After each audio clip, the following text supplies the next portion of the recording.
السلام عليكم ورحمة الله وبركاته. kusoo dhawaada cunto caafimaad. galabta waxaan la wadaagayaa furkeeni aad u fududaa waxyaalo yar oo simple ayaan ka sameeyay. galabta waxaan sameynayaa soup aad u caafimaad badan oo ka sameeyay qudaartaas yar iyo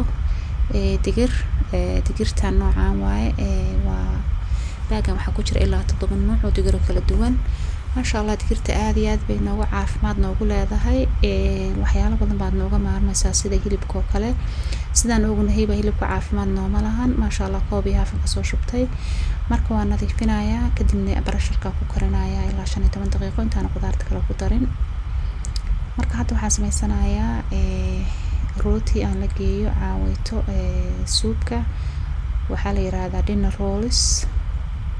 baaqulka waxa iigu jiray waxaan ku soo shubtay koob caano iyo koob biyo qandaca. waxaan ku soo daray qaadada yarta labadeeda oo yeast ah iyo qaado sokora.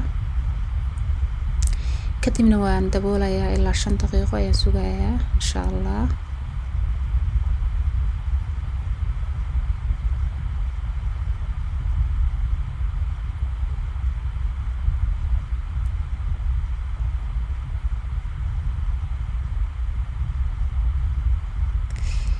masha Allah diisiga waa diyaar. waxaan ku soo darsanayaa 2 xabo ukuna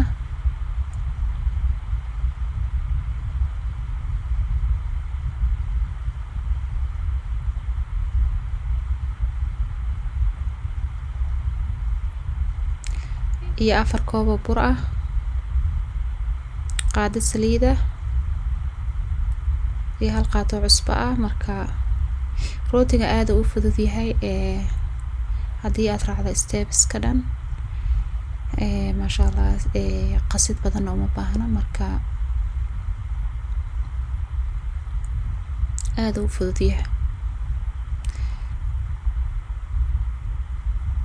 marka waa inuu saaid u jilcan yahay oo gacmaha kaaga dhegdhegaayo maadaama uusan qasid badan u baahnayn dib ma lahan gacmaha inuu kaaga dhegdhego dib ma lahan. waxaad u qasaysaa intii oo si fiican iskaga dhex galaan oo qoyaanka iyo qaleelka si fiican isku dhex galaan baad qasaysaa.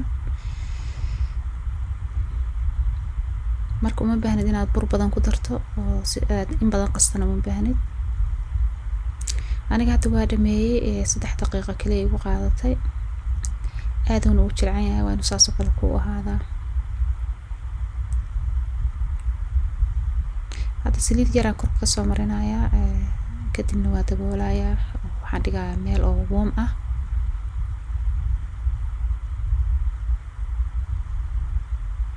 hadda waxaan sameysanayaa soupkii aan soo darsanayaa digirtu way ii kartay oo waa ka soo meeray biyihii ay ku kartay oo waan biyo raaciyay intaan baasta mir ku shubay.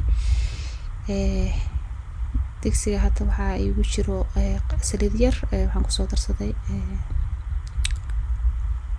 soo darsaday toontii iyo basashii oo wax qaleynay. qudaarta kale oo dhan waa soo jarjartay waa diyaar.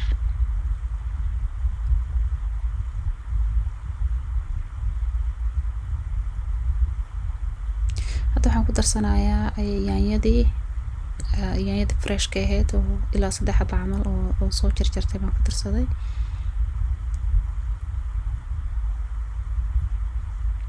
soupkan aad u sameysanaa oo digir nooc kale oo kala duwan aan ku sameysanaa.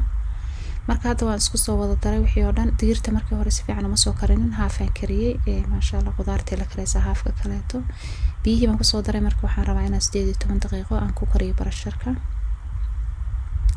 rootigii waa diyaar masha Allah 1 saac ka soo wareegatay. marka waa ii diyaar oo double buu soo noqday. marka hadda gacantan wax yar saas ugu kala fidinayaa wax yar marka dibna mindi baan ku goosanayaa oo aan kaga dhiganayaa size yar yar aan u baahanahay. marka afar u jaray marka hore kadibna waa si yar yareynayaa oo ilaa aan ka gaaro size ka u baahanahay. marka sidaan oo kaleeto rootiga markii halkan saan oo kale diyaar uu kugu yahay oo qasitaankiisa uu perfect ku noqdo sida u rabtid adiga shape ka u rabtid ka dhigan kartaa. aniga maanta waxaan ka dhigayaa couscous yar oo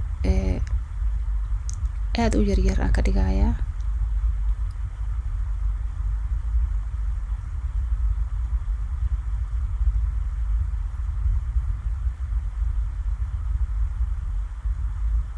weelashaasaan rabaa inaan ku diyaariyo. waa weelkan ofinka la gelin lahaa, laakiin hadda ofinka ma gelinayo oo waxaan sugayaa 1 saac oo kale aan sugaa insha Allah. markii aan geliyo markii aan diyaariyo saas oo kale taan ka dhigi rabaa kuskuskaas oo kale. weelasha saliid baan soo mariyay, marka saasaan ugu soo safaaya kulligood. saasaan kusoo dhamaynaa insha Allah. waana sugayaa adiga 1 saac oo kale taan dhigayaa meel oo warm ah, waa daboolayaa. marka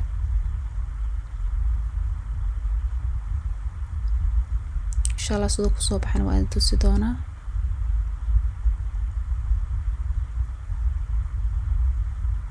hadda waa soo dhameeyay, waxaan sugayaa 1 saac oo kale hadana. masha Allah 1 saac way ii soo dhamaatay, saana kusoo baxay. wuu soo buuf soo noqday oo uu waasacmay kulli. ofinkeyga 400 ofinka. marka waxaan bay gareynayaa 25 daqiiqo. suubkii waa ii diyaar, baaquligaasaan kusoo diyaarsaday. rootigiina waa kana, waa soo diyaariyay. rooti waa ii diyaar, suubkiina waa ii diyaar. 4-5 daqiiqa nooga harsan insha Allah. rootiga aad u jilcan yahay.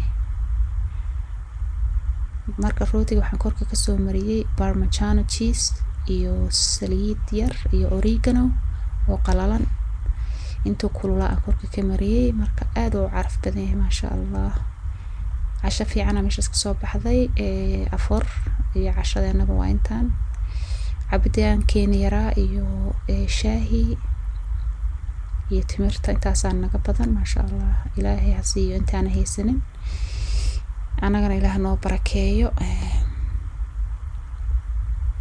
marka aad u jilcay rootiga saas uu dhexdiisa noqday masha Allah.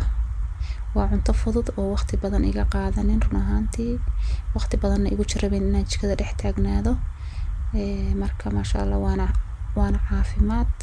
marka ka faa'iideysi wacan gabdhaha ka faa'iideysteen oo familiga uga faa'iideeyeen iyo caruurta. aad iyo aad baad u mahadsantihiin daawashadiina. haddii aad video ka hesheen walaalaha kala share gareeya, subscribe kana hanaga iloobina. wassalaamu calaykum waraxmatullaahi wabarakaatuh.